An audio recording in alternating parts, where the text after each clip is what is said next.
እንግዲህ ለአቤል እርጉዝ መሆኗን ራሷ በአንድ አበቷ ተናግራለች ማለት ነው። ከዚህ በፊት እንግዲህ ሪች ነበረች ለአቤል የተናገረችው እርጉዝ መሆኗን ማለት ነው።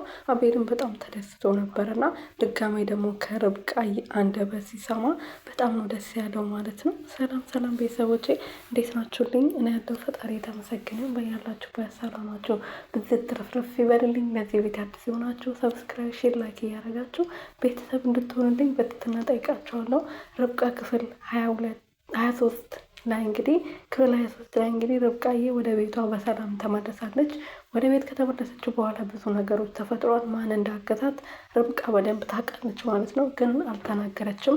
ያልተናገረችበት ምክንያት ደግሞ ርብቃ እና ማሚቴ ጥሩ ሁኔታ ላይ ስላልሆኑ፣ አሁን ደግሞ ወሳናት ያገተችኝ ብላ ብትናገር ከዛ የበለጠ ስለምጠላት እሱ ፈርታ ማን እንዳገታት አልተናገረችው ማለት ነው። የእጁ ጌጡ የማሚቴ ርብቃ እጅ ላይ ነው። በዚህ ነገር ደግሞ ማሚቴ በጣም ፈርታለች። ለአቤል ተናግራ አቤል ከዛ ቤት መንቅሮ እንዳያስወጣት በጣም ፈርታለች ማለት ነው። ማሚቴ እንግዲህ አቤል እናት እንዳልሆነች ሁላችንም እናውቃለን።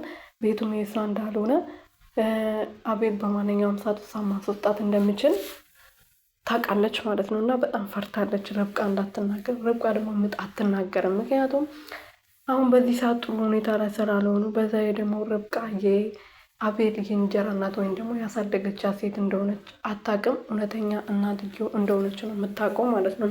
ስለዚህ እነሱን ማጣራት አትፈልግም። እናትና ልጅ መሆናቸው ስለምታውቅ ይህን ነገር አሳልፋል አቤል ትናገራለች ብዬ አላስብም። እናንተስ ምን ታስባላችሁ ቤተሰቦች? ርብቃዬ እውነቱን የምትናገር ይመስላችኋል? እኔ ግን አይመስለኝም። ለማንኛውም ቀጣዩ ክፍል ላይ እሱን አብረን የምናየው ይሆናል።